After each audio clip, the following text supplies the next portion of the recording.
नमस्कार। मैं हूं श्रवण गुप्ता और आप देख रहे हैं भारत एक्स फैक्टर। मुगल बादशाह औरंगजेब को लेकर इन दिनों भारत में बड़ी चर्चा है।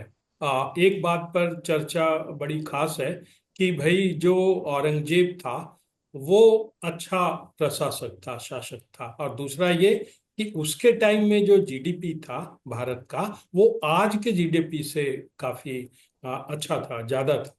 तो इस पर्टिकुलरली इस दो मुद्दे पर बात करने के लिए आज हमारे साथ मौजूद हैं जीएस अवाना। आप इन्हें जानते होंगे। और ये राजनीतिक विश्लेषक के तौर पर हमारे साथ जुड़ रहे हैं, तो सीधा उनसे उनसे बात करते हैं और पूछते हैं कि क्या था सच। अवाना साहब, आपका बहुत बहुत स्वागत है। जी गुप्ता जी, नमस्कार। और आपके दर्शकों को भी मेरा नमस्कार। जी जी। तो ये सर, सच क्या है? औरंगजेब क्या सचमुच अच्छा शासक था? नहीं, बिल्कुल नहीं। क्योंकि एक बहुत ही क्रूर शासक था। और ये वो शासक था औरंगजेब कि जिसने फिर से जजिया कर लगाया।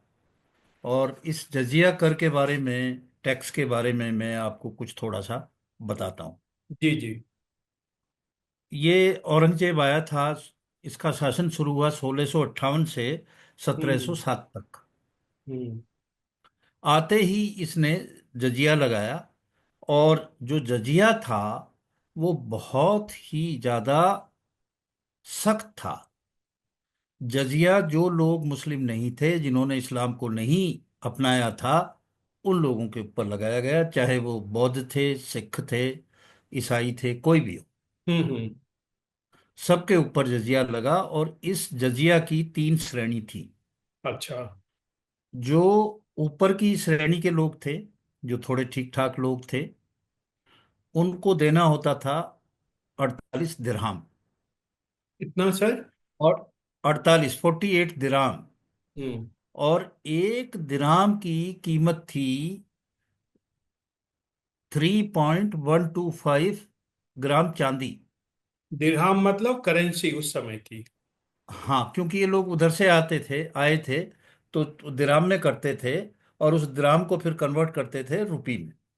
हम्म तो 3.125 एक दिरहम का था।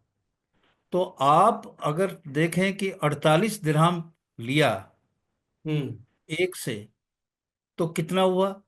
तकरीबन 148, 150 ग्राम चांदी के बराबर। अच्छा। और जो मिडिल क्लास थी, उससे 24 दिरहम। और जो नीचे थे, उनसे 12 दिरहम। हम्म और क्योंकि एक बड़ा रिलीजियस आदमी था, और जो उसके जो टैक्स थे, रिलीजियस टैक्स थे, वो कहते थे कि एक रिलीजियस, क्योंकि अगर हम देखें इसको, औरंगजेब को, तो ये बहुत ही ज़्यादा रिलीजियस था। तो उसमें था कि भाई जो नॉन मुस्लिम हैं, जो नॉन इस्लामिक हैं, जो इस्लाम को नहीं मानते हैं, उनको आप किसी भी तरह से इस्लाम में लेके आओ। और हम्म। इसके पीरियड में सबसे ज़्यादा कन्वर्जन हुआ। अच्छा। और एक इस टैक्स के बारे में और बताता हूँ एक बात। जी जी। ये टैक्स एक फैमिली पे नहीं था। हम्म अगर मान लिया जाए चार वयस्क लोग हैं हम्म। एक परिवार में, और परिवार ठीक ठाक है, तो हर एक से 48 दिरहम लिया जाएगा। अच्छा, एक ही परिवार के चारों सदस्य से अगर चारों वयस्क हैं तो? चार हैं तो चारों से अलग अलग 48 लिया जाएगा। अच्छा।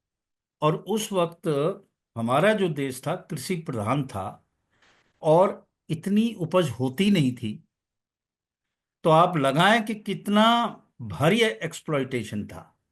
और हम्म। इस जजिया के कारण बहुत बड़ी संख्या में जो नॉन इस्लामिक थे, उन्होंने इस्लाम धर्म इससे बचने के लिए अपनाया। पहले जजिया नहीं था। हम्म। पहले शुरू में रहा, हटा दिया। हम्म। इसने आके उसको दोबारा से लगाया।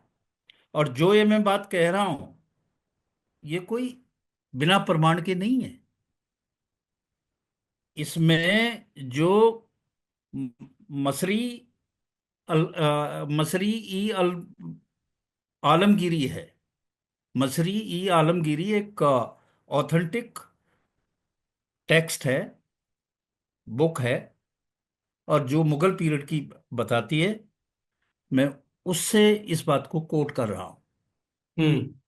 और कोट कर रहा हूं कि जो हमारे मशहूर हिस्टोरियन हैं, जादूनाथ सरकार, उनके जो ये है टेक्स्ट है जो उन्होंने हिस्ट्री में लिखा, उससे ये मैं बात कह रहा हूं। तो जब कृषि एक किसान से आप इतना भारी टैक्स लेंगे, तो उसके पास क्या बचेगा? इससे बड़ी क्रूरता और क्या होगी? हम्म। दूसरी बात, औरंगजेब ने सबसे ज्यादा मंदिरों को गिराया।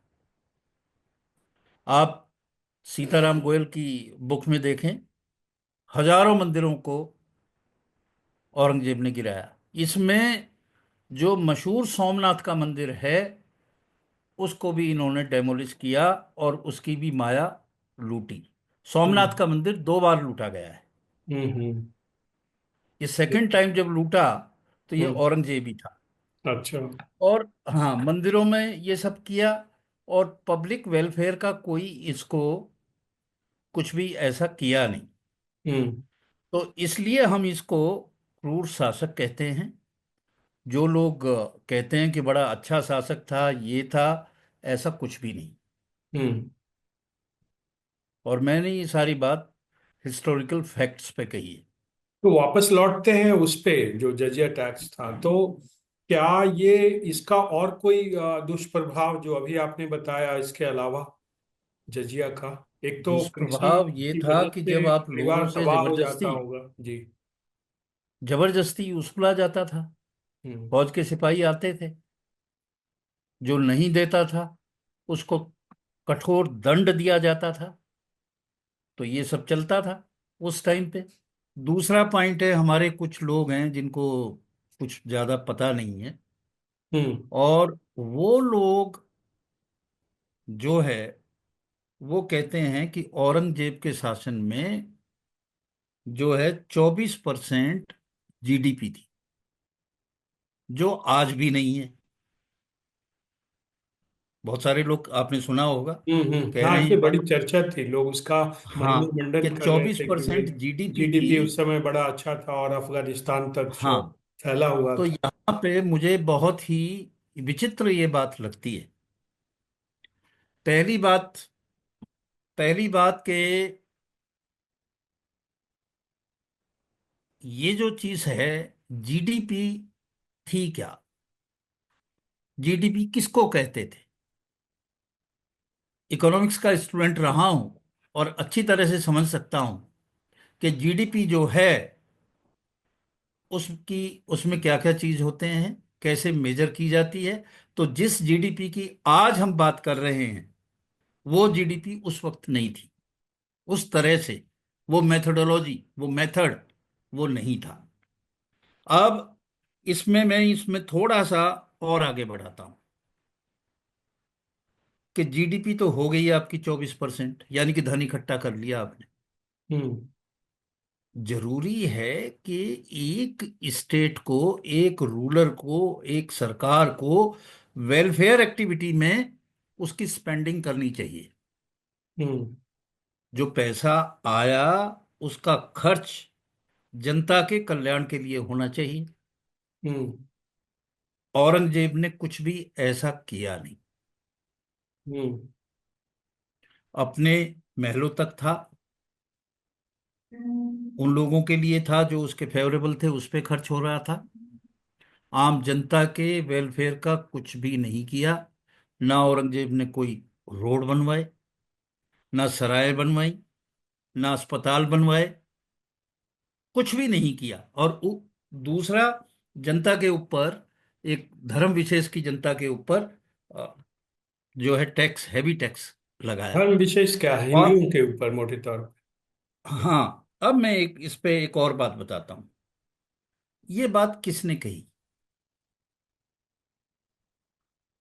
जिसके आधार पे 24%, 24% ये सारे लोग जीडीपी के हैं। एक अंग्रेज विद्वान हैं, एंगुस मेडिसन। अच्छा। एंगुस मेडिसन के आधार पे ये लोग कह रहे हैं। अब एंगुस मेडिसन के बारे में थोड़ा सा हम्म। मान लिया जाए, उसके बारे में थोड़ा सा जान लिया जाए। एंगुस मेडिसन पाकिस्तान सरकार का एडवाइजर था। अच्छा। और पाकिस्तान में औरंगजेब को महिमा मंडित किया जाता है। हम्म। तो एंकुश ने तो ये बोलना ही था। हम्म। किसने बोला? और अगर इसको मान भी लिया जाए 24%, तो जितना केवल आप औरंगजेब के पीरियड की बात कर रहे हो, आप उससे पहले पीरियड की जाओ, मुगल पीरियड से भी पहले जाओ, हम्म। तो जो जीडीपी था वो 34% था। अच्छा, भारत का तब। भारत का 34% था। अगर जैसा भी है, इसी बात को मान लें, तो उसी में 34% भी है उससे पहले। तो औरंगजेब के टाइम पे तो घटा। हम्म। और वो खर्च किस पे हुआ? हुआ मिलिट्री के ऊपर, आर्मी के ऊपर। आर्मी के ऊपर खर्चा था, क्योंकि हर वक्त लड़ाइयाँ चलती थी। दक्कन में औरंगजेब की लगातार लड़ाई चल रही थी। वो जो हम्म। पैसा इस तरह से इकट्ठा होता था, उसको वहां खर्च करता था, या अपने सुख सुविधाओं में होता था उसका हिस्सा। हम्म। तो ये बात बिल्कुल बेमानी है जो कही जा रही है। ये वो लोग हैं जिनको इस चीज का पता ही नहीं है, इल्म नहीं है। हम्म। अब एक एग्रीकल्चर बेस्ड इकोनॉमी में आप इस तरह से लोगों का खून चूस के पैसा इकट्ठा कर रहे हो, उसको सेना के ऊपर खर्च कर रहे हो कि मैं और अपने राज्य का विस्तार करूं और बढ़ाऊं, तो इसमें ये कौन सी वेलफेयर की बात है? आज अगर जीडीपी बढ़ती है, तो उसका खर्चा भी जनता के वेलफेयर पे होता है, चाहे कोई भी देश हो। हम्म। और उसकी एक मेथड है, मेथडोलॉजी है, कि क्या क्या चीजें जीडीपी में शामिल हैं, कैसे जीडीपी को कैलकुलेट करते हैं। इस तरह का उसमें कुछ भी बातें थी नहीं। बस ये बातें जो है ऐसे ही कह दी गई हैं। हम्म। नहीं तो लेकिन इस निष्कर्ष पर पहुंचे कैसे वो, जो जिसका नाम आपने बताया अंग्रेज का? अब ये तो वही जाने, क्योंकि आधार तो उसका कुछ नहीं है। हम्म। एंगुस मेडिसन हुआ है आजादी के बाद, और बात कर रहा है 1658 की, हम्म। और उससे पहले की। जी। भाई लगभग ये जो है 300 साल पुरानी बातें कर रहा है। हम्म। उसका आधार क्या है वो भी बताए। हम्म। तो उसने सीधा से कह दिया ऐसे ही कि भाई हाँ, औरंगजेब के यही समय बात है। ज्यादा था। और जो उसने किसी चीज को करके कह दिया कि पूरे वर्ल्ड की जो है इतनी वो थी, और उसमें इतना परसेंट जो है इंडिया का था। हम्म। ऐसे जीडीपी थोड़ी कैलकुलेट होती है।